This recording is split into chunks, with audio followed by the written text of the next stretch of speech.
Querido Padre Celestial, en el nombre de Jesús venimos ante tu presencia. Gracias, Señor, por tus bendiciones. Gracias por tu amor y misericordia y gracias por tu bondad.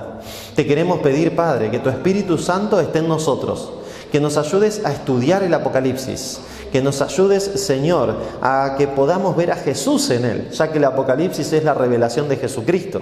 Bendícenos en el estudio de esta noche en cuanto al capítulo 4 y al capítulo 5 de este maravilloso libro. Te lo pedimos en el santo nombre de Jesús. Amén y amén, Señor. Amén. Muy bien, vamos a comenzar entonces con el capítulo 4 del libro de Apocalipsis. Recuerdan que ya vimos en la última clase las 7 iglesias. Las 7 iglesias del Apocalipsis. Y con respecto a las 7 iglesias del Apocalipsis, vimos que eran 7 periodos de tiempo distintos, cada uno para la iglesia cristiana. Bienvenido, Edgar. Dios te bendiga. Cada uno para la iglesia cristiana. Así que ahora vamos a ver que hay una puerta en el cielo donde se le pide a Juan que suba y entonces se le va a mostrar esta maravillosa visión. Acompáñenme en la lectura, si quieren, en Apocalipsis capítulo 4. Dice así: después de esto miré, y he aquí una puerta abierta en el cielo, y la primera voz que oí, como de trompeta hablando conmigo, dijo: sube acá y yo te mostraré las cosas que sucederán después de estas. Esta primera voz que oyó está en el capítulo 1, versículo 10, donde él dice: yo estaba en el Espíritu en el día del Señor. Ya sabemos que el día del Señor es el sábado, así que en el sábado recibió esta visión, y oí detrás de mí una gran voz de trompeta que decía: yo soy el Alfa y el Omega, el primero y el último. Así que esta voz de trompeta después vemos que era la voz de Jesús. Recuerdan que en 1 Tesalonicenses capítulo 4 versículo 16 nos dice: porque el Señor mismo con voz de arcángel, con voz de trompeta de Dios, descenderá del cielo. Entonces le dice: sube acá y yo te mostraré las cosas que sucederán. Y al instante yo estaba en el Espíritu. Nuevamente está en el Espíritu, está en visión, ¿sí? Como en Apocalipsis capítulo 1 versículo 10. Y aquí un trono establecido, ¿dónde dice? En el cielo, y en el trono uno sentado. Esto es hermoso porque ahora vamos a ver el trono de Dios. Vamos a ver en el cielo el trono de Dios. Y recuerden, bienvenidos a los que van llegando, bienvenidas, recuerden que en el cielo, cuando hablamos del trono de Dios, hablamos del santuario. El Apocalipsis está escrito y nos refleja muchas cosas del santuario celestial. Para entender el Apocalipsis necesitamos entender el santuario. Y ya hemos estudiado el santuario terrenal y cómo se proyecta hacia el santuario celestial. Veremos en el Apocalipsis cosas que tienen que ver con el lugar santo, veremos cosas que tienen que ver con el Santísimo. El trono de Dios en el santuario terrenal, ¿dónde estaba? ¿En el lugar santo o en el lugar santísimo? ¿Qué piensan ustedes? En el Santísimo, muy bien. Entre los querubines, en el propiciatorio, arriba del arca del pacto. Allí se reflejaba la gloria de Dios, la Shekinah. Así que ahora vemos a uno sentado en su trono. Vamos a ver cómo era el aspecto del que estaba ahí. Dice el versículo 3. El aspecto del que estaba sentado era semejante a piedra de jaspe y de cornalina. Y había alrededor del trono un arco iris. El arco iris refleja el pacto.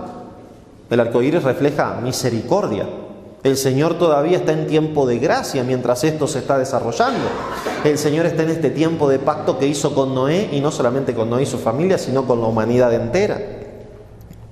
Y entonces nos dice que ese arco iris era semejante a la esmeralda. Versículo 4 del capítulo 4 del libro de Apocalipsis.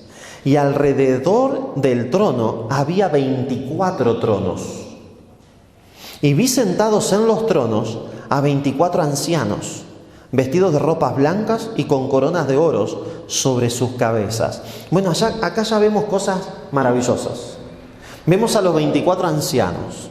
Los comentaristas bíblicos y exégetas bíblicos dicen que estos 24 ancianos seguramente representan al pueblo de Dios, a los representantes del pueblo de Dios o a los que interceden por el pueblo de Dios. El número 24 podría ser 12 más 12. Cuando nosotros vamos a Apocalipsis capítulo 21, en el versículo 12 nos dice lo siguiente, miren, acerca de un número 12. Apocalipsis 21, 12. Estamos hablando de la Santa Jerusalén, la ciudad de Dios. Dice así: tenía un muro grande y alto con 12 puertas, y en las puertas 12 ángeles, y nombres inscriptos que son los de los 12 tribus de los hijos de Israel. Así que las puertas de la santa ciudad, que tiene 4 lados, y en cada uno de esos lados 3 puertas, 3 por 4, 12, tienen inscritas las 12 tribus de Israel. ¿Se las acuerdan a las 12 tribus de Israel? Le voy a enseñar un cantito que tiene que ver con las 12 tribus de Israel. Miren, es re fácil acordársela. Es así, dice así. Se llaman los hijos de Jacob, Isaacar, José y Zabulón, Dan, Rubén y Neftalí, Gad, Aser y Neví, Simeón, Judá y un pequeñín que se llamaba Benjamín. Ya está, son los 12. Entonces, si nosotros, hay muchas canciones que nos enseñan cosas de la Biblia. Si uno se lo aprende en canción, es más fácil. Están los 12. Pero no hubo solamente 12 tribus que pueden llegar a reflejar el antiguo pacto, el pacto que hace Dios con su pueblo, ¿sí? El pueblo de Israel, sacado desde Abraham, y Isaac, Jacob y las 12 tribus, y que después ratifica el pacto que hizo con Abraham, Isaac y Jacob en el monte Sinaí, sino que también puede reflejar también a los 12 apóstoles. Cuando vamos al capítulo 21, versículo 14, nos dice que la santa ciudad, la santa Jerusalén, también tiene 12 cimientos, los muros de la ciudad. Dice así: y el muro de la ciudad tenía 12 cimientos, y sobre ellos los 12 nombres de los 12 apóstoles del Cordero. Así que acá tenemos 24, 12 del primer pacto, 12 del nuevo pacto, con quienes comienza la iglesia cristiana, que comienza con Cristo, que es la cabeza, pero también después con los apóstoles. Algunos se preguntan, bueno, ¿y quién será el nombre de Judas? Porque Judas seguramente no va a estar. ¿Y quién estará? ¿Matías? Ustedes saben que los apóstoles, una vez que se reunieron y que Jesús ascendió, nos dice el libro de Hechos que ellos eligieron uno más, echaron suertes y salió Matías. Pero también se presenta Pablo como apóstol de Jesucristo. Cada vez que el apóstol Pablo escribe, dice: Pablo, apóstol de Jesucristo, llamado para la predicación del Evangelio. Entonces algunos se preguntan, ¿en qué estará? ¿Matías o Pablo? Bueno, la Biblia no dice, pero los comprometo a que nos encontremos en la Santa Ciudad y ahí lo leemos. ¿Quieren? Y ya está, y ahí nos sacaremos las dudas. Lo interesante es que 12 y 12 son 24. Entonces estos 24 ancianos podrían reflejar a las 12 tribus de Israel y a los 12 apóstoles, hablando de la iglesia de Dios en toda la historia humana, ¿sí? Algunos dicen, bueno, entonces deben ser seres humanos, que el Señor se llevó de la tierra. Ustedes recuerdan que cuando Jesús murió hubo un terremoto, y cuando Jesús resucitó hubo otro terremoto. Y nos dice que cuando Jesús resucitó y hubo otro terremoto, hubo santos que se levantaron de la muerte, resucitaron. Entonces algunos dicen, seguramente cuando Jesús ascendió se los llevó como primicias, y esos son los 24 ancianos. Puede ser. Otros dicen, no, son ángeles. Son ángeles que presentan las oraciones del pueblo de Dios ante la presencia de Dios. Miren lo que dice, por ejemplo, el capítulo 5, versículo 8, acerca de los 24 ancianos. Y cuando hubo tomado el libro, los 4 seres vivientes y los 24 ancianos se postraron delante del Cordero. Todos tenían arpas y copas de oro llenas de incienso, que son las oraciones de los santos. Entonces los ancianos estos presentan las oraciones de los santos, seguramente a Cristo, para que Cristo obre o interceda por nosotros ante el Padre, que es nuestro abogado defensor, Cristo Jesús. Entonces algunos dicen, bueno, estos ancianos tienen que ser ángeles, que son los que llevan nuestras oraciones hasta el trono celestial y se le entregan a Cristo Jesús. Otros dicen, no, tienen que ser seres humanos. Y entonces ahí está la discusión entre los teólogos, ¿no? ¿Son ángeles o son seres humanos? Bueno, hay otra cuestión. En el capítulo 5, versículo 9, nos dice que estos 24 ancianos, más los 4 seres vivientes, cantan un cántico. Y el cántico dice así: y cantaban un nuevo cántico diciendo: digno eres de tomar el libro y abrir sus sellos, porque tú fuiste inmolado y con tu sangre, hay algunas versiones que dice nos has redimido y otras versiones que dicen los has redimido. Hay una diferencia abismal. Hay una diferencia abismal entre nos has redimido o los has redimido. Si es nos has redimido, entonces son seres humanos, porque el Señor no redimió ángeles. Pero si es los has redimido, pueden ser ángeles. porque está hablando de que los redimió a otros, ¿no? Ahora, en el versículo 8 del capítulo 5 dice así: y cuando hubo tomado el libro, ya vamos a ver qué libro, quién lo tomó, etcétera, pero vamos a hablar de los 24 ancianos, estamos cerrados en esos. Y cuando hubo tomado el libro, los 4 seres vivientes y los 24 ancianos se postraron delante del Cordero. Todos tenían arpas y copas de oro llenas de incienso. ¿Todos quiénes son? Los 24 ancianos más los 4 seres vivientes, porque dice que todos tenían, así que son 28. Son 4 seres vivientes más los 24 ancianos.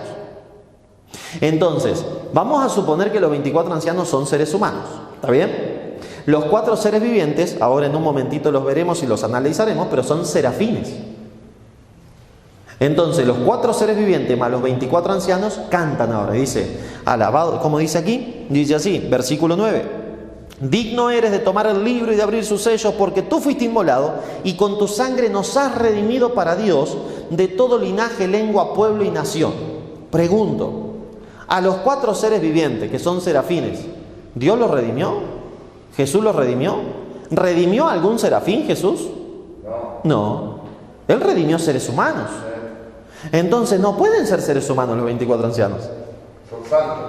Son santos. Claro, porque si los redimió, puede ser, porque están los 4 seres vivientes más los 24 ancianos diciendo, los redimiste. Pero jamás podrían cantar, nos redimiste, los 4 seres vivientes. Entonces acá ¿qué tenemos? Algunos que dicen nos y los otros que dicen los.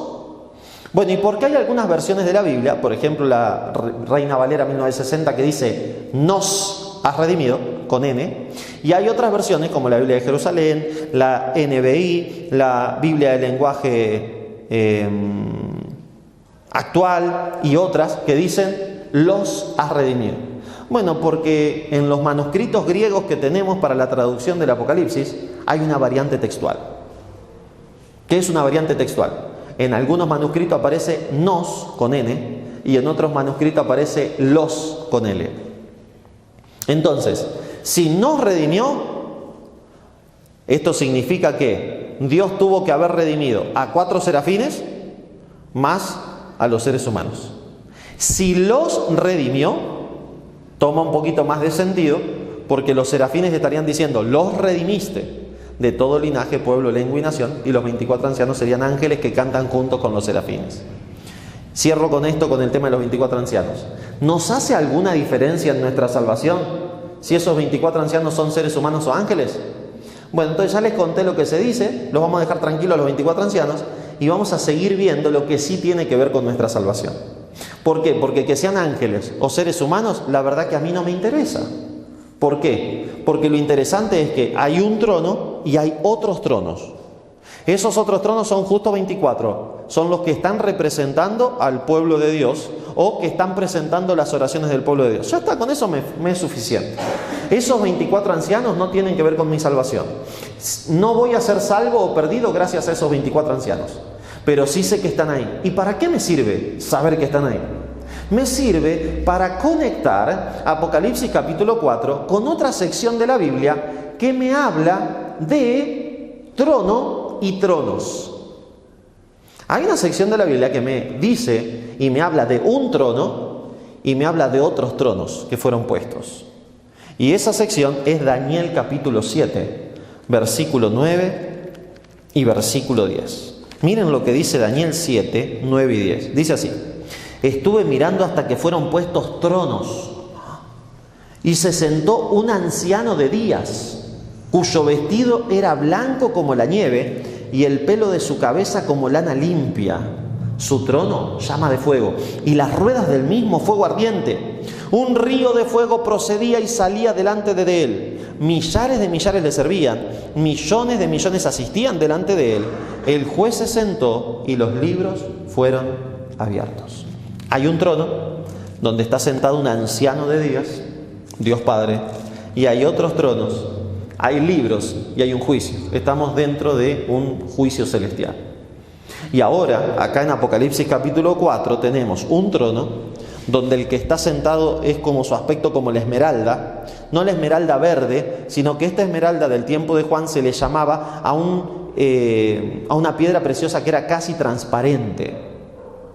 Está muy buena la esmeralda. Entonces, el aspecto del que estaba ahí era casi transparente, no se distinguía cómo era, y alrededor de él hay 24 tronos.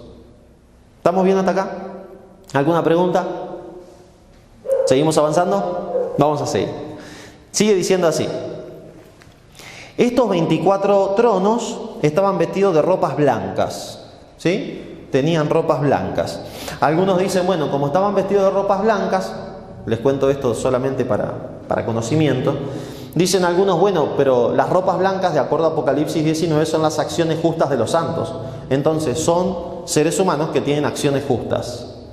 Hay otros que dicen, no, las ropas blancas se le aparecen siempre ángeles con ropas blancas, hasta Jesús mismo aparece con ropas blancas, y en Apocalipsis 19 también aparece Jesús seguido de los ejércitos celestiales vestido con ropas blancas, ¿sí? Entonces eso no describe tampoco si son seres humanos o ángeles. Vamos al versículo 5. Y del trono salían relámpagos, truenos y voces. Así está el trono, y del trono salen relámpagos, fuegos y voces. No sé, ¿qué tendrá el trono para que salgan voces? ¿Tendrá unos parlantes el trono para que salgan voces? Salen relámpagos del trono. Salen un montón de cosas.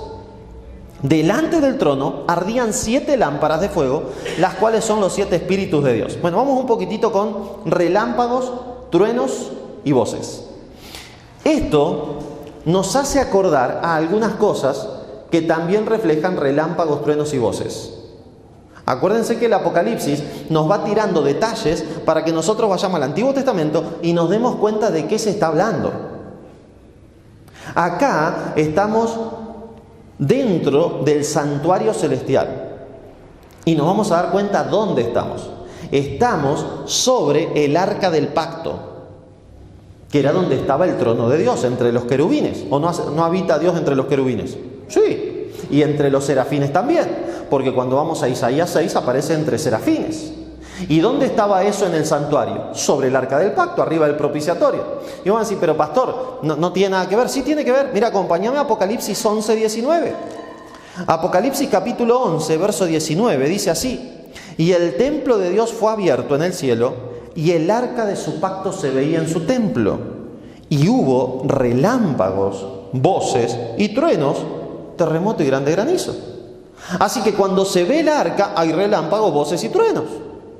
Y acá nos dicen que del trono salen relámpagos, voces y truenos. Está relacionado directamente con el arca del pacto. Así que cuando estamos mirando a Dios sentado sobre su trono, estamos viendo a Dios que está sobre el propiciatorio. ¿Estamos bien hasta acá? Muy bien. Pero ¿a qué más nos hace acordar relámpagos, truenos y voces? O relámpagos, voces y truenos.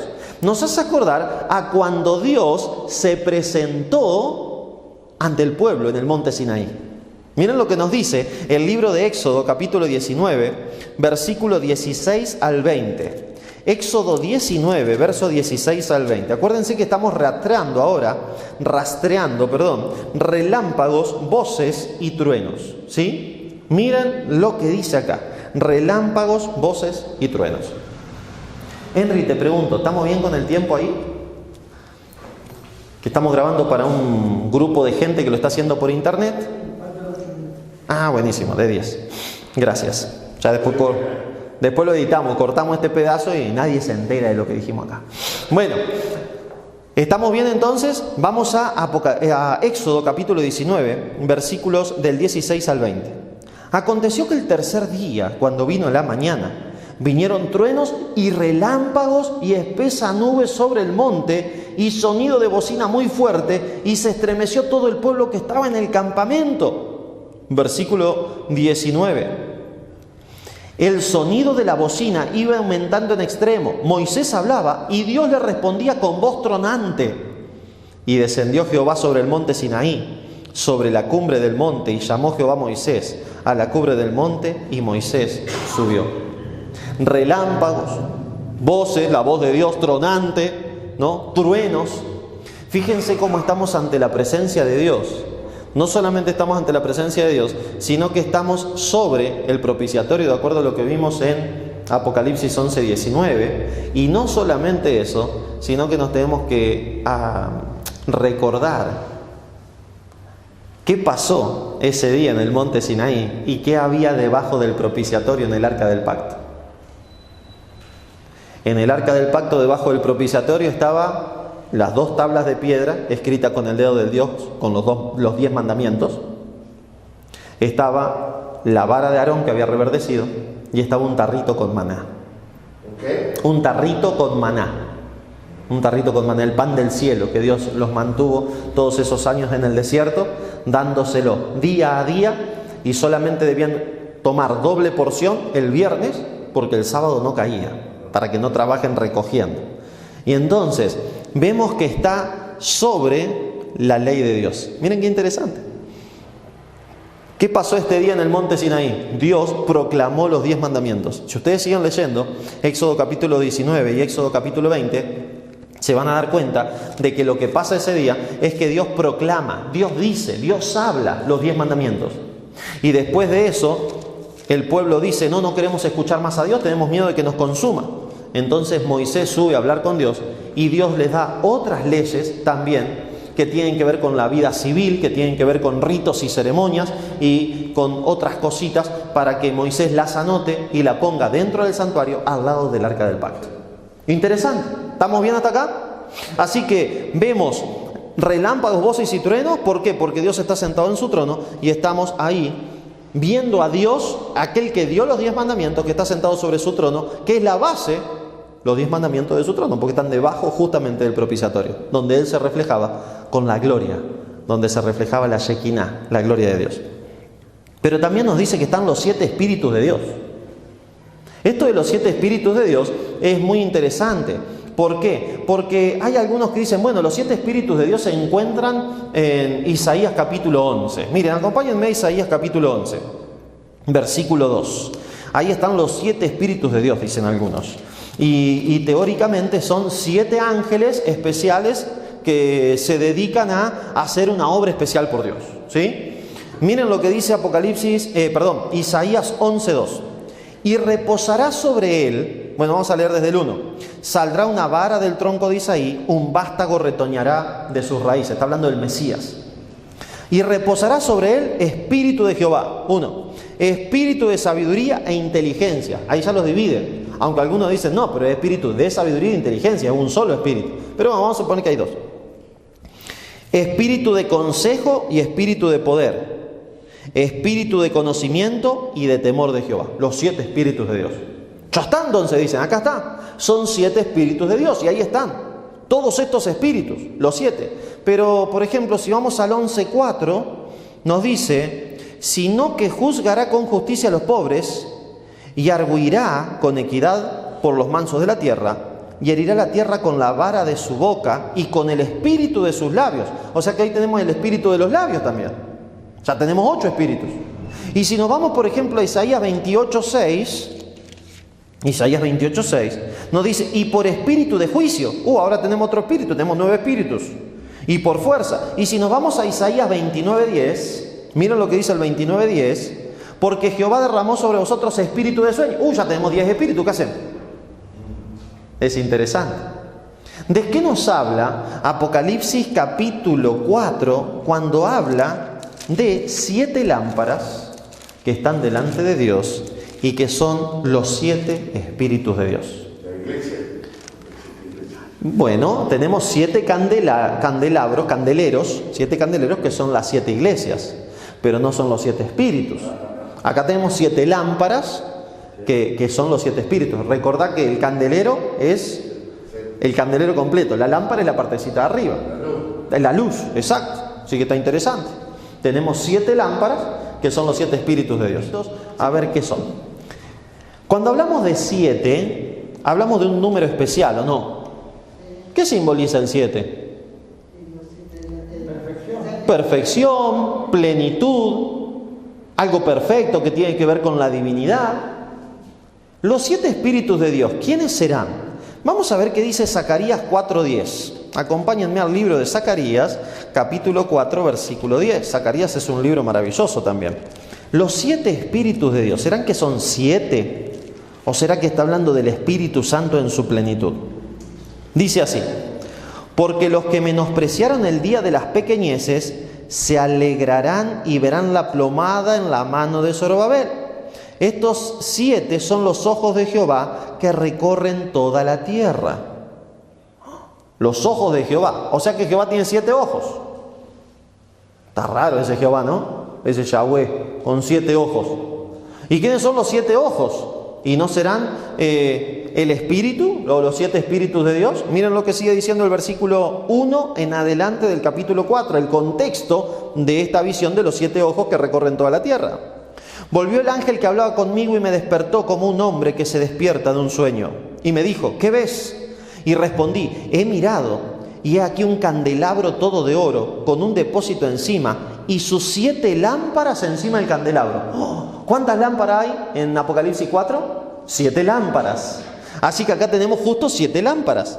Y 7 tubos para las lámparas que están encima de él.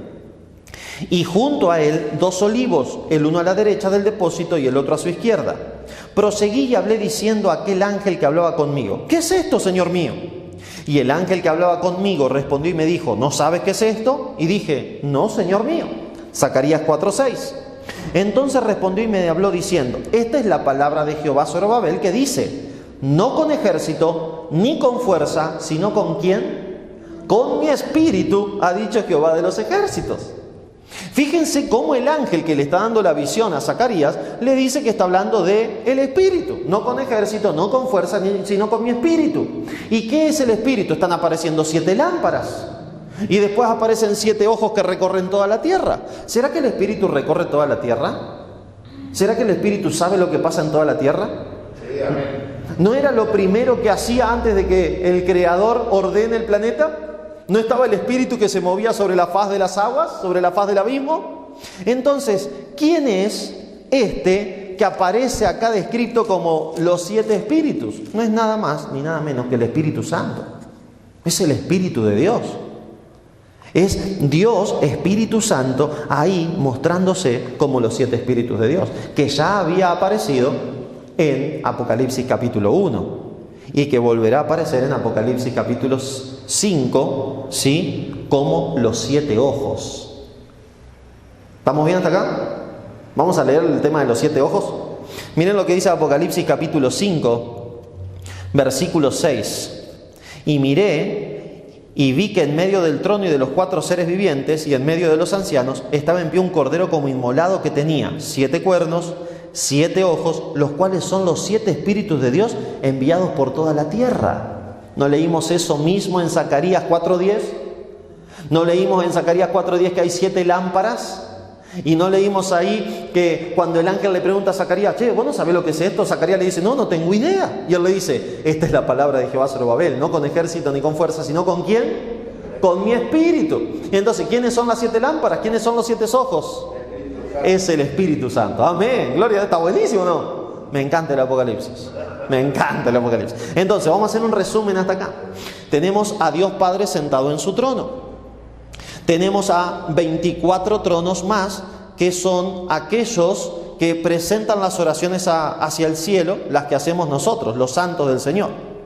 Y tenemos a los 7 espíritus de Dios que representan al Espíritu Santo de Dios. Vamos a ver qué más tenemos. Miren lo que dice Apocalipsis capítulo 4, versículo 6. Y delante del trono había como un mar de vidrio semejante al cristal. Bueno, no tenemos tiempo para hablar del mar de vidrio. Hoy no vamos a analizar el mar de vidrio, lo vamos a analizar un poquitito más cuando lleguemos al capítulo 15 del libro de Apocalipsis. Acá el mar de vidrio aparece vacío, dice, había como un mar de vidrio, no hay nada. Lo interesante es que en el Apocalipsis 15 aparece con gente ese mar de vidrio. Y esa gente canta un cántico especial.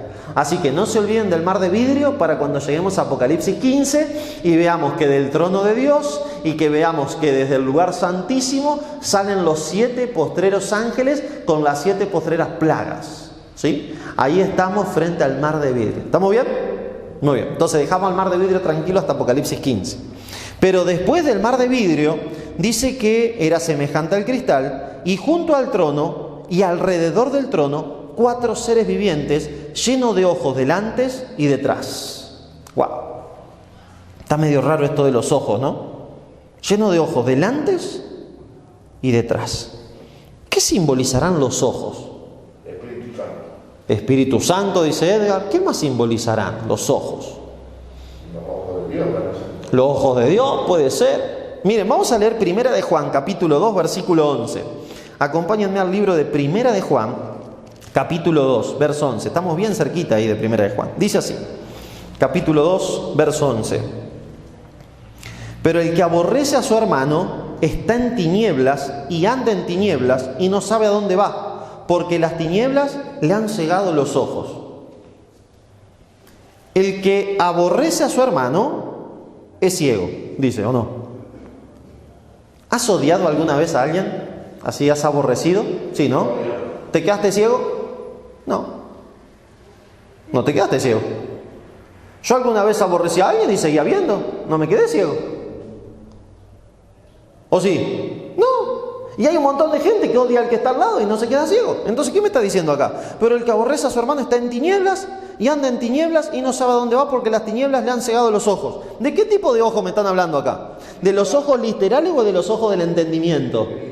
Espirituales, de los ojos del entendimiento. Entonces, vemos que acá los ojos simbolizan o reflejan entendimiento espiritual, entendimiento y sabiduría.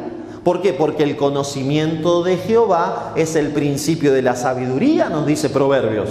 Entonces, los ojos simbolizan sabiduría, entendimiento. Pero no nos quedemos solo con este. Vamos a buscar otro texto más que tiene que ver con los ojos, porque estos seres vivientes están llenos de ojos por todos lados, adelante y detrás. Miren lo que nos dice Ezequiel, capítulo 12, versículo 2. Acuérdense que estamos viendo unos seres que están llenos de ojos. Y queremos saber qué significan los ojos. ¿Sí?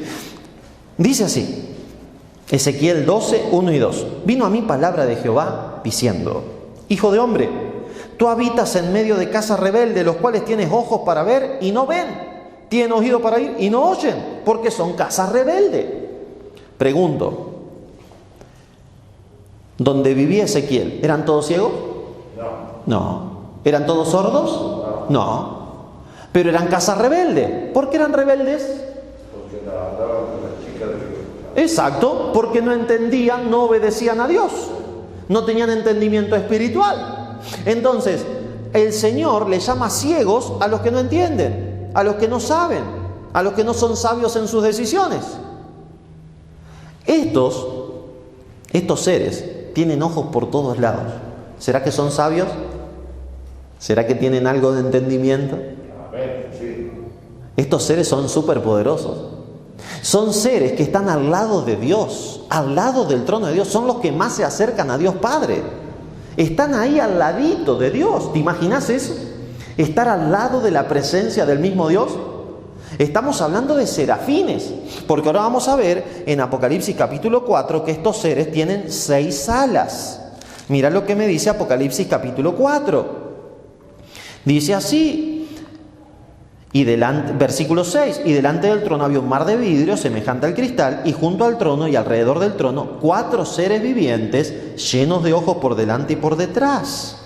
Y dice el versículo 8, y los 4 seres vivientes tenían cada uno 6 alas. Alrededor y por dentro estaban llenos de ojos. Y no cesaban día y noche de decir: Santo, Santo, Santo es el Señor, Dios Todopoderoso, el que era, el que es y el que ha de venir. Es muy interesante.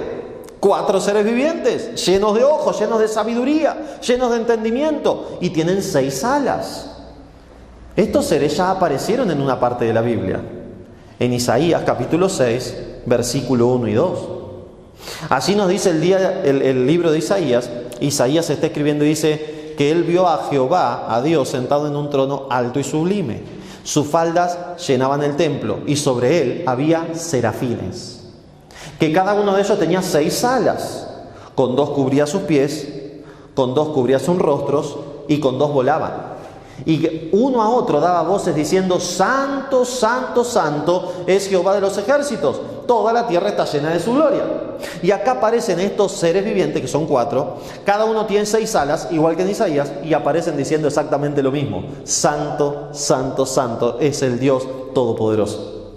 Entonces estamos ante la presencia de los serafines, aquellos seres que vemos en relación con Dios Padre, aquellos seres que rodean el trono de Dios Padre, aquellos seres que son impresionantes en entendimiento.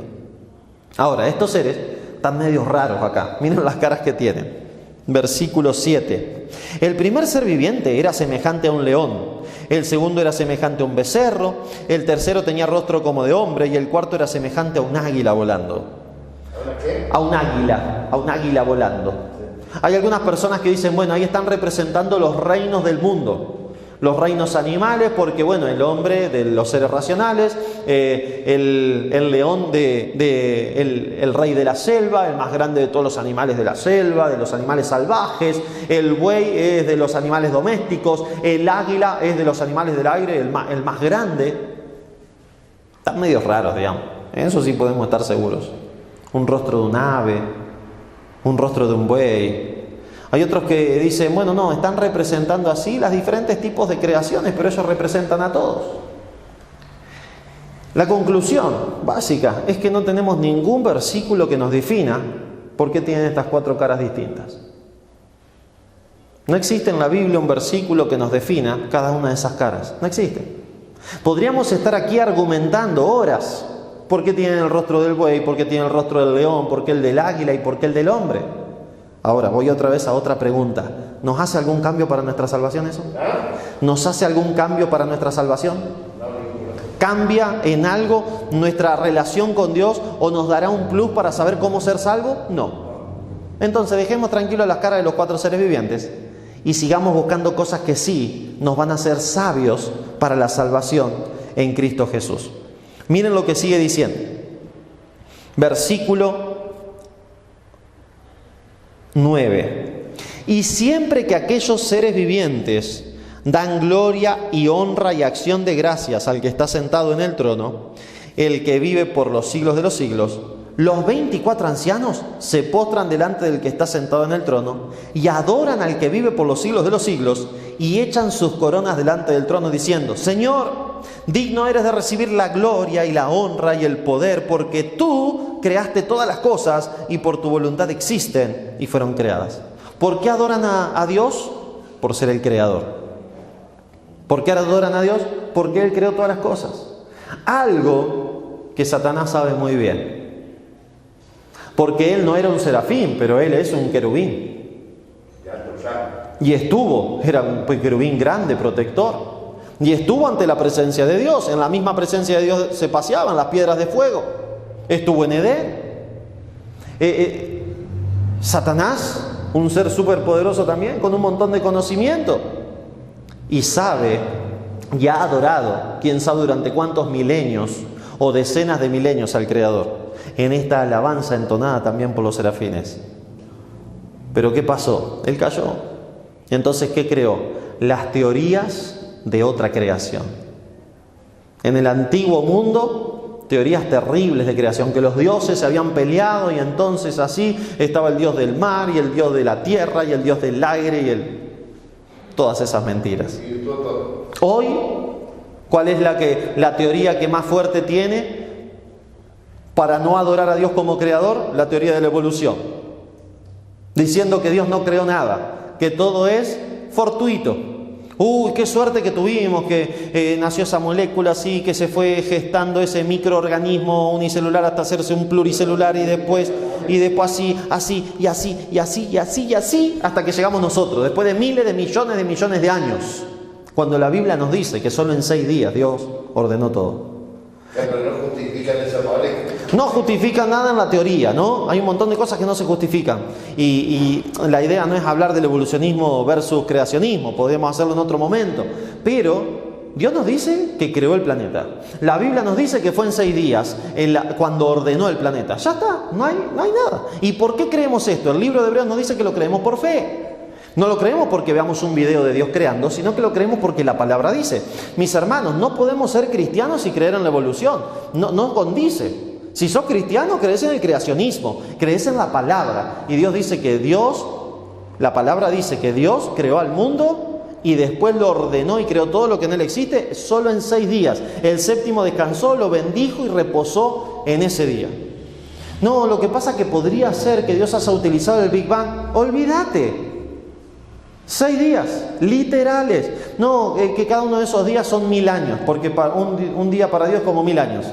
Esa palabra que dice que un día para Dios es como 1000 años, no está hablando de que cada vez que la Biblia hable de un día, habla de 1000 años.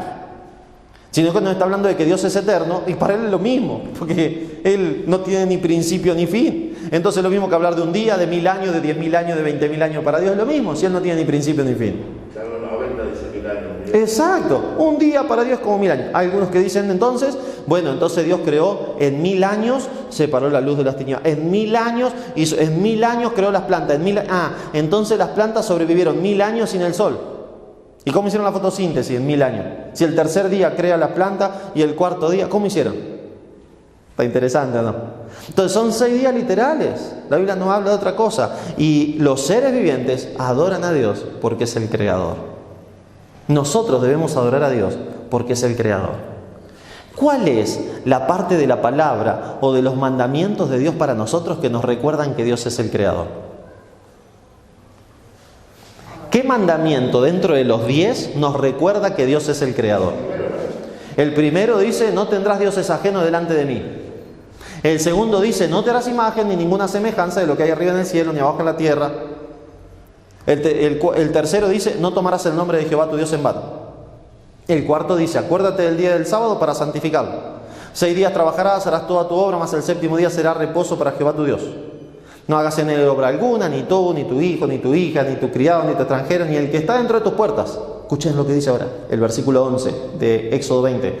Porque en 6 días hizo Jehová los cielos y la tierra, mas reposó el día 7º, lo bendijo y lo santificó. Entonces, ¿cuál es el mandamiento que nos recuerda a Dios como Creador?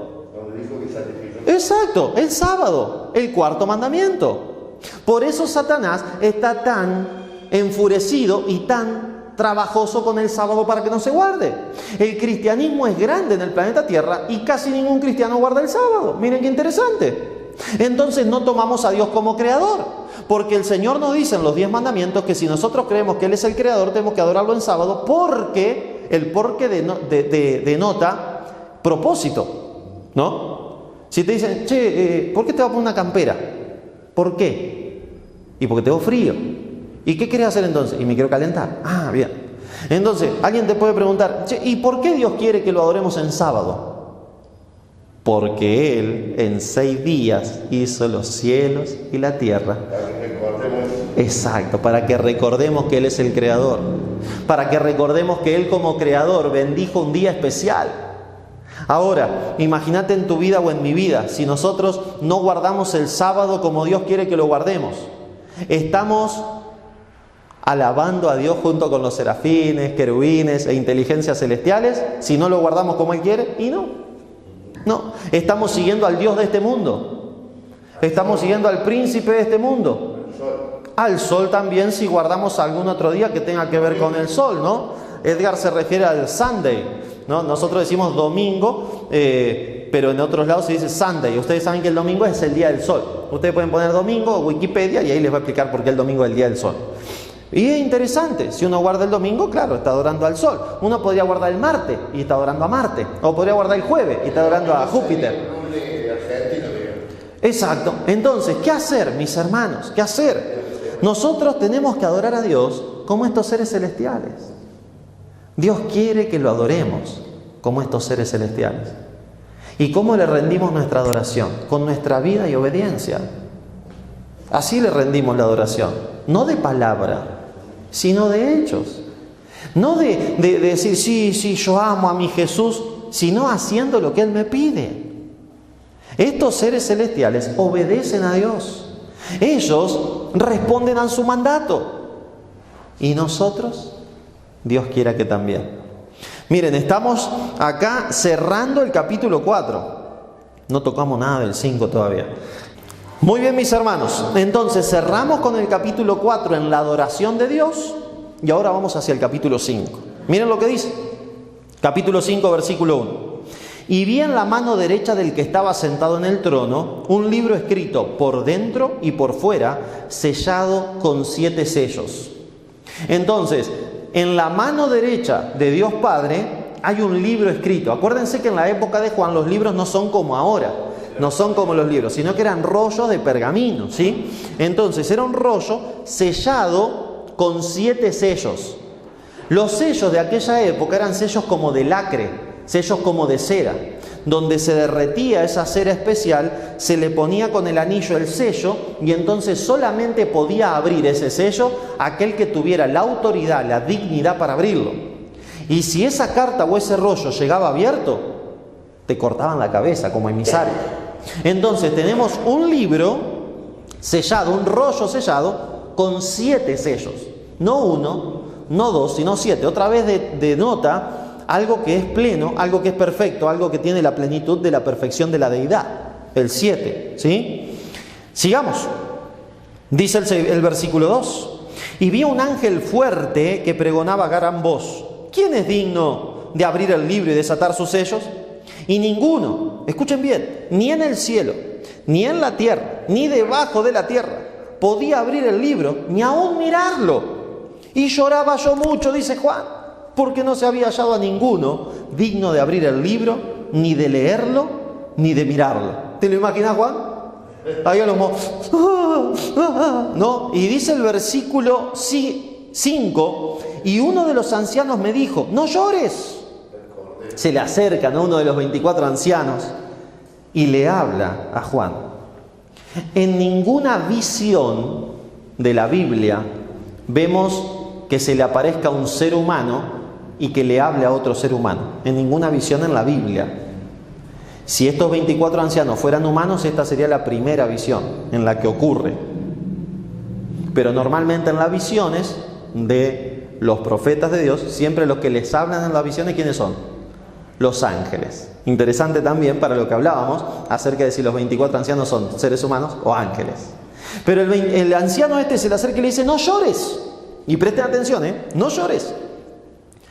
He aquí el león de la tribu de Judá, la raíz de David, ha vencido para abrir el libro y desatar sus 7 sellos.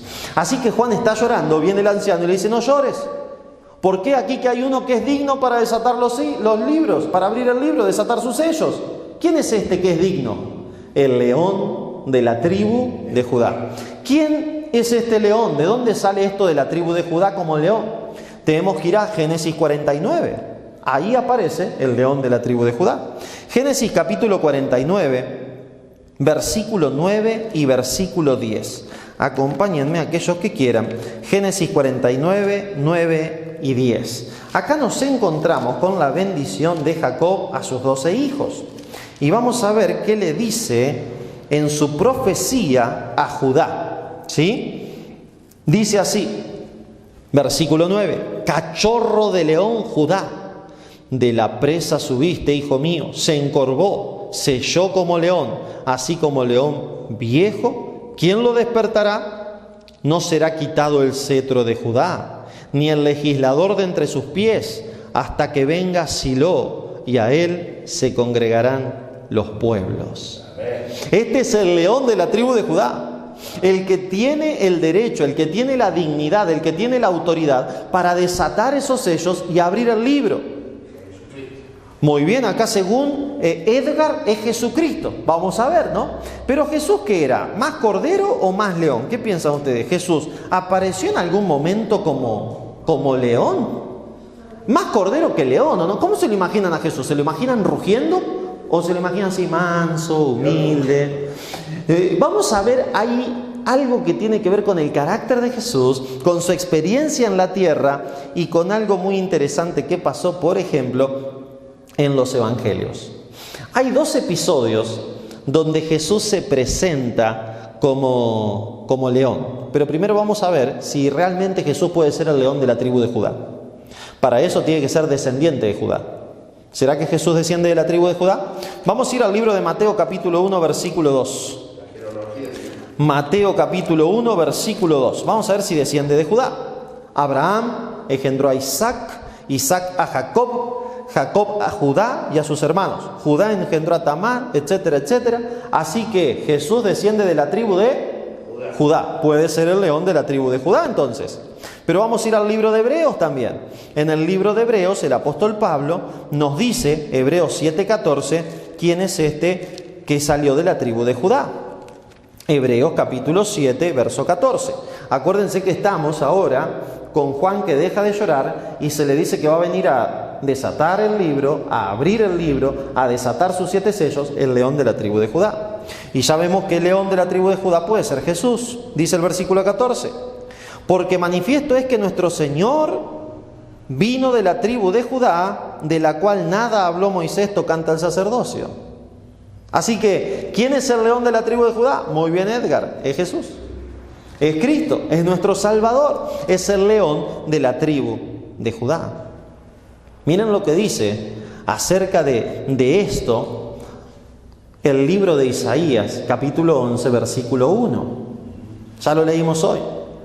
Saldrá una rama, un retoño de David, de la casa de Isaí. Entonces ahí vemos que el león de la tribu de Judá, la raíz de David, es Jesús. No solamente en Isaías capítulo 11, versículo 1 y versículo 10, sino que también nos dicen que es esta raíz de David en Romanos capítulo 15, versículo 12. Mira lo que dice Romanos capítulo 15, verso 12. Estamos tratando de descubrir si realmente Jesús es este león de la tribu de Judá y también la raíz de David. Y otra vez dice Isaías, estará la raíz de Isaí y el que se levantará a regir a los gentiles esperarán en él. ¿Y qué está hablando el apóstol Pablo en Romanos aquí? Está hablando de quién es Jesús. ¿De quién es Jesús?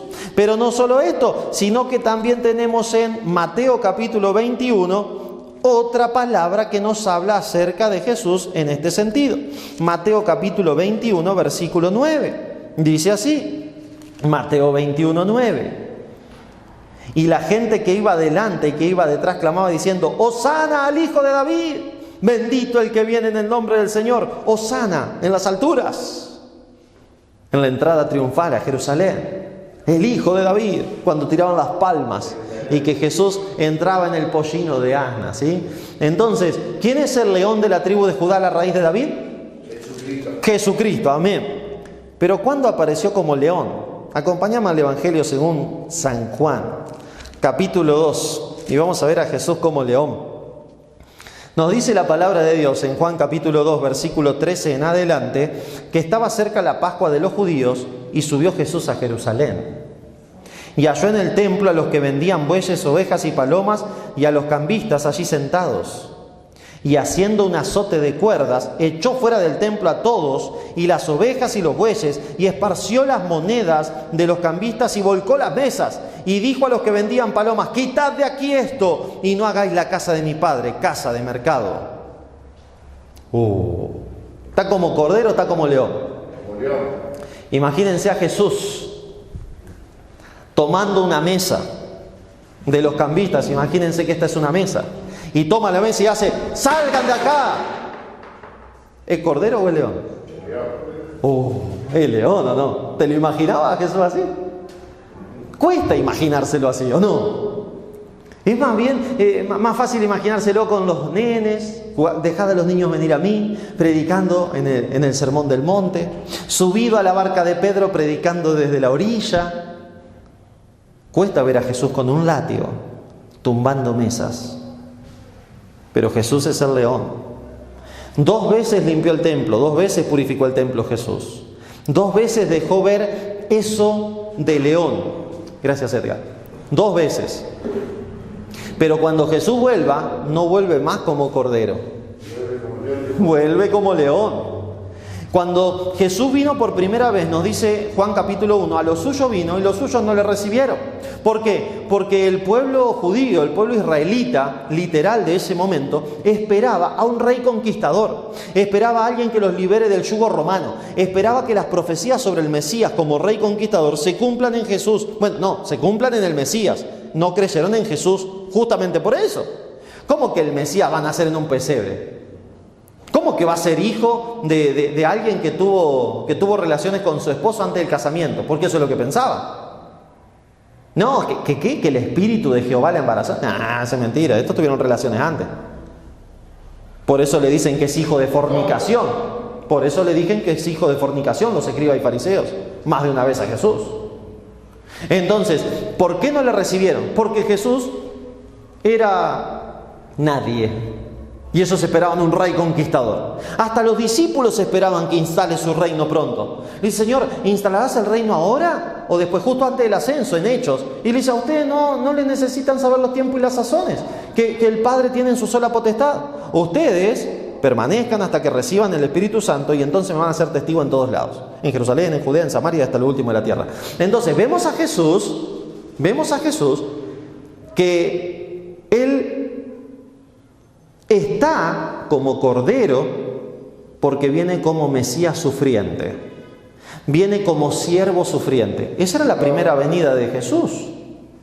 Venía a sufrir, venía a padecer, venía a llevar mis pecados y los tuyos, venía a sufrir. Como Cordero fue llamado al matadero y como Cordero enmudeció y no abrió su boca delante de sus trasquiladores. Eso dice Isaías 53. Pero ahora, cuando vuelva por segunda vez, no viene con relación con el pecado.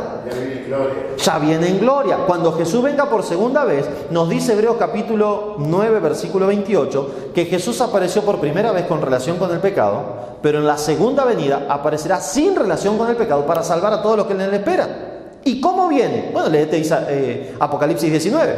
Viene bañado en sangre, viene sentado y cabalgando en un caballo, seguido por los ejércitos celestiales. Viene en gloria y majestad, viene sentado a la diestra de Dios, viene con todos los ángeles del cielo y se va a armar ahí una bien linda. Pero después te cuento cuando lleguemos al sexto sello, a la séptima trompeta y Apocalipsis capítulo 19. Vamos a seguir por acá, entonces, por Apocalipsis 5. Ya sabemos que este león de la tribu de Judá es Jesucristo. ¿Sí? ¿Estamos bien hasta acá? Versículo 6. Acá pasa algo extraño. ¿Por qué? Porque Juan escucha al anciano, uno de estos 24, que le dice, no temas, no llores más. He aquí el león de la tribu de Judá, la raíz de David, ha vencido para desatar sus sellos. Y dice el 6, miré y vi en medio del trono y de los 4 seres vivientes y en medio de los ancianos estaba un bien cordero como inmolado que tenía 7 cuernos y 7 ojos, los cuales son los 7 espíritus de Dios enviados por toda la tierra. Está raro el cordero este, ¿no? El cordero aparece como inmolado, aparece degollado, un cordero sacrificado. ¿Y quién era este cordero sacrificado? Es Jesús. Lo interesante es que Juan escucha al león, pero cuando mira ve un cordero. Juan escucha, el león va a abrir el libro, pero cuando mira ve un cordero. Esto establece un principio de interpretación apocalíptica. Lo que Juan escucha e inmediatamente después mira, lo que escucha y lo que mira son una y la misma cosa.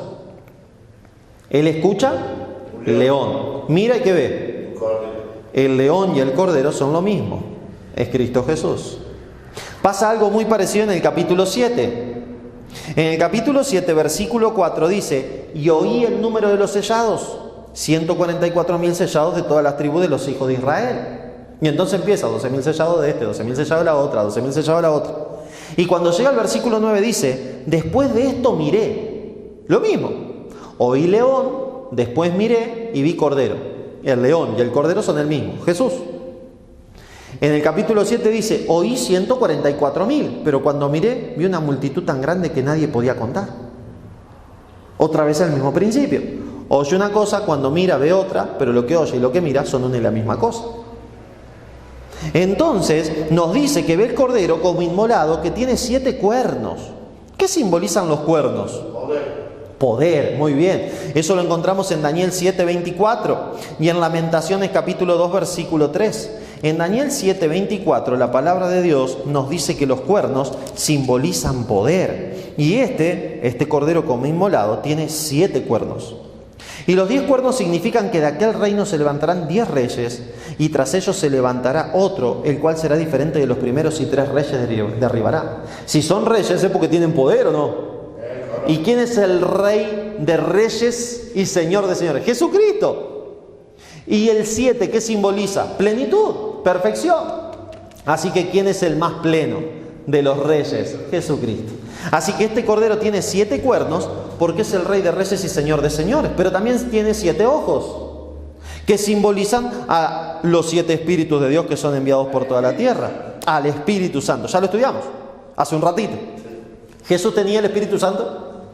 ¿Se acuerdan en Mateo 12 cuando le dice, no, voy a echar los demonios por Belcebú? Dice, yo no lo he hecho por Belcebú. Si el Espíritu de Dios está en mí, se está cumpliendo la palabra del profeta Isaías cuando dice, pondré mi espíritu sobre él y a los gentiles anunciará juicio, no quebrará la caña cascada, ni el pábilo que humea apagará. Entonces, ¿quién es los 7 espíritus de Dios que están sobre el Cordero? El Espíritu Santo de Dios. Otra vez tenemos a la deidad, ¿no? Tenemos al Padre sentado, al Hijo como Cordero y al Espíritu Santo ahí con el Hijo. No solamente ahí, sino en las lámparas, ahí con la presencia de Dios. Muy bien, seguimos adelante entonces. Versículo 7. ¿Qué pasó con este Cordero? Y vino y tomó el libro de la mano derecha del que estaba sentado en el trono. Y cuando hubo tomado el libro, los 4 seres vivientes, los serafines, y los 24 ancianos se postraron delante del Cordero. Todos tenían arpas y copas de oro llenas de incienso, que son las oraciones de los santos. Fíjense cómo está acá la intercesión, ¿sí? Cómo estos seres, los 24 ancianos, los serafines, hacen un trabajo de intercesión llevando nuestras oraciones ante el trono celestial, algo que dijimos hace un ratito. Y cantaban un cántico nuevo diciendo, digno eres de tomar el libro y de abrir sus sellos, porque tú fuiste inmolado y con tu sangre los has redimido para Dios de todo linaje y lengua y pueblo y nación. Y los has hecho para nuestro Dios reyes y sacerdotes y reinarán sobre la tierra. Y miré y oí la voz de muchos ángeles alrededor del trono y de los seres vivientes y de los ancianos. Su número era millones de millones. ¿Se acuerdan lo que leímos en Daniel capítulo 7 versículo 10? El trono y los tronos, que había millares de millares que asistían y millones de millones que le servían. Ahí estaban presentes también. No los habíamos apercibido todavía, pero ahí estaban. Estaban ahí presentes ante el trono de Dios.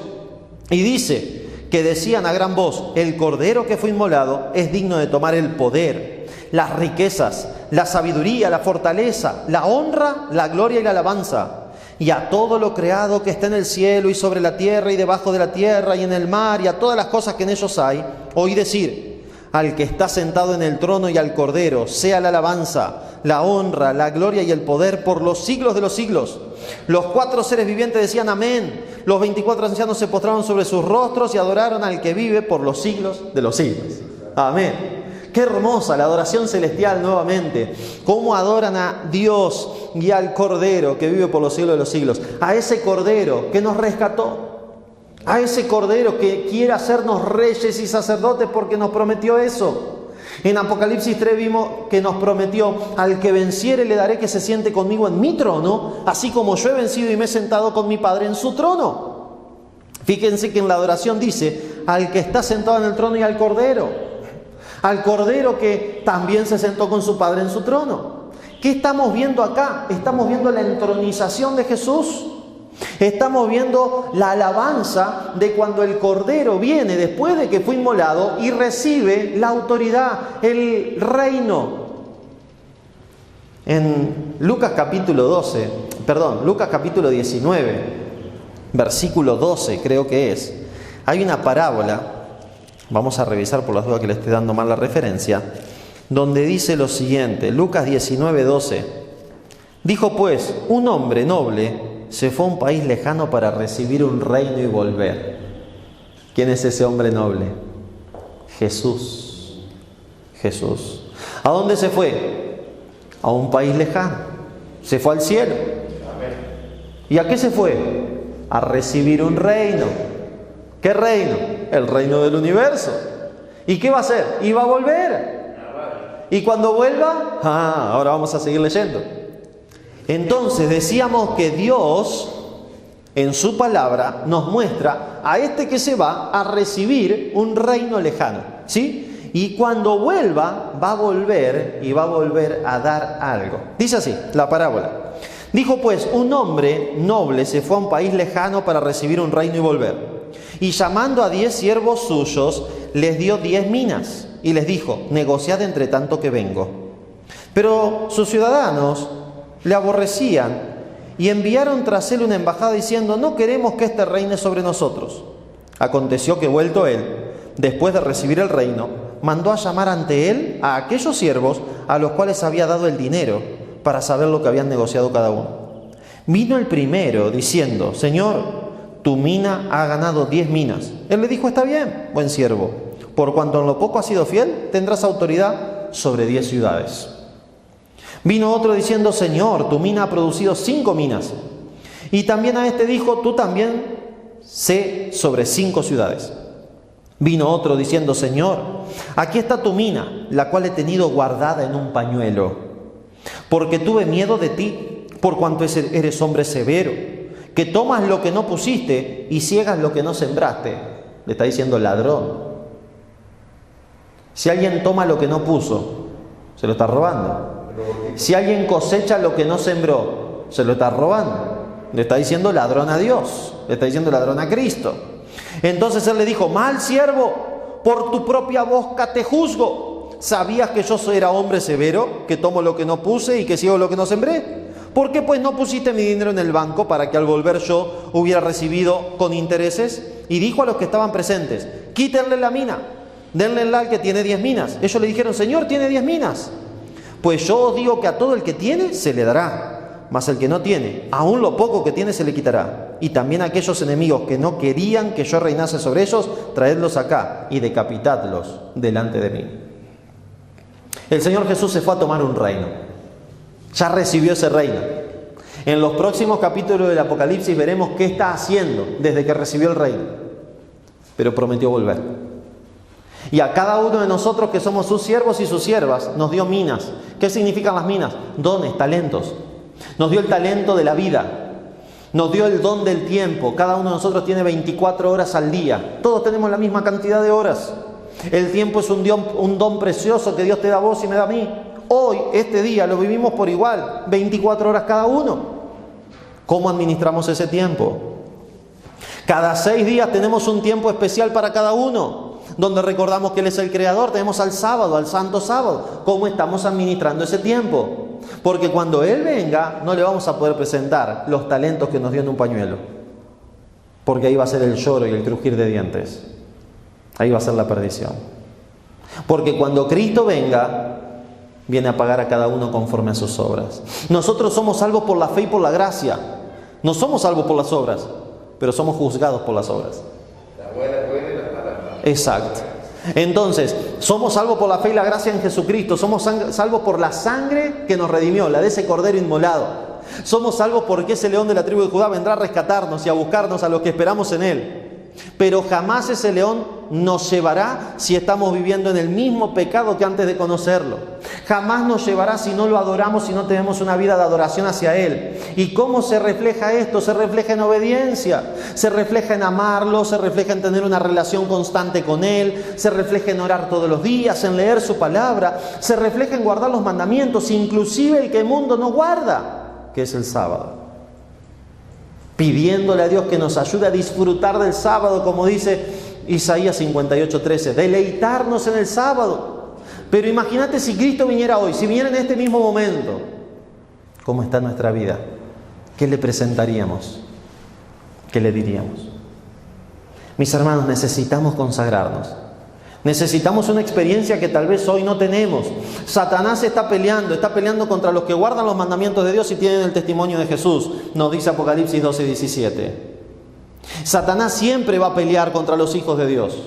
Y si guardamos los mandamientos, somos sus hijos. ¿Cuál es la iglesia verdadera de Dios? Los que guardan los mandamientos de Dios y tienen la fe de Jesús. Pero si no lo estamos haciendo, tristemente no somos parte de su iglesia. Dios quiera que podamos tomar la decisión de ser parte del pueblo de Dios. Dios quiera que podamos tomar la decisión de ser parte de aquellos que adoran al Creador, recordando su monumento de creación. Dios quiera que podamos juntarnos con los ángeles que lo alaban y que dicen: Santo, Santo, Santo. Que dicen: Tú los redimiste de todo linaje, pueblo, lengua y nación. Los hiciste reyes y sacerdotes. ¿No lo hizo? Sí. Primera de Pedro 2:9. Vosotros sois linaje escogido, real sacerdocio, nación santa, pueblo adquirido por Dios. ¿Para qué? Para que seamos santos. Para que seamos luz. Para que llevemos la luz. Para que seamos embajadores del Rey Celestial. para que lo que aprendimos en la palabra lo demos a conocer, para que lo que estamos aprendiendo no solamente lo sepamos para hablarlo, sino que lo vivamos. Porque el Evangelio, dice Mateo 24, será predicado por testimonio a todas las naciones. Entonces el testimonio es lo que los otros ven en nuestra vida. ¿Les gustaría que oremos para pedirle al Señor que tome nuestra vida en sus manos? Agradecerle por este Cordero inmolado que ya es Rey de Reyes y Señor de Señores. Agradecerle por el Espíritu Santo que trabaja en nuestros corazones para convencernos del pecado y convertirnos también del pecado. Pero también me gustaría orar para que podamos pedirle ser obedientes, para que podamos pedirle que su Espíritu en nosotros nos haga obedientes, nos transforme a la obediencia, nos ayude a ser fieles hasta el fin. Porque aquel que sea fiel hasta el fin recibirá la corona de la vida. Aquel que venza recibirá la piedrita blanca con un nombre nuevo. Aquel que venza y sea fiel hasta el fin se va a sentar con Cristo en su trono, como Él se sentó con su Padre en su trono. Aquel que sea fiel hasta el fin va a abrir el corazón de su vida y Jesús va a cenar con él. Aquel que sea fiel hasta el fin va a vivir para siempre y va a comer del árbol de la vida. Son todas las promesas que leímos la clase pasada en Apocalipsis 2 y Apocalipsis 3. Vamos a orar para que esas promesas se cumplan en nuestra vida. Querido Padre Celestial, en el nombre de Jesús venimos ante tu presencia. Gracias por Apocalipsis 4 y Apocalipsis 5. Gracias, Señor, por Jesús, quien se dio por nosotros y que también está en el cielo ante tu presencia, recibiendo el reino y hoy por hoy oficiando como abogado y defensor nuestro ante tu presencia. Te agradecemos, Señor, también por el Espíritu Santo y su obra de redención, porque Él nos convence del pecado y nos quiere convertir del pecado para darnos la comisión evangélica y que salgamos a cumplir la misión para tu gloria. Bendícenos, Señor, para que podamos adorarte. Justo ahora, en esta clase, en vivo, presencial, estamos en un día sábado. Justo es viernes de noche, está comenzando tu santo sábado. Señor, ayúdanos a guardarlo, ayúdanos a disfrutar de este día santo para tu gloria y para tu honra. Y ayúdanos para que cada sábado sea especial, para que podamos recibirlo de forma especial, observarlo como tú quieres que lo observemos. Y Señor, también ayúdanos para que todos los talentos y dones que nos has dado los podamos poner para tu obra, los podamos poner por obra también, para que cuando vuelvas y nos pidas cuenta, te digamos: Señor, aquí están los dones que nos diste, hemos hecho esto, esto y esto, y que podamos escuchar esas hermosas palabras: bien, buen siervo y fiel, sobre poco fuiste fiel, sobre mucho te pondré, entra en el gozo de tu Señor. Señor, bendícenos, te lo pedimos en el santo nombre de Jesús. Amén y amén.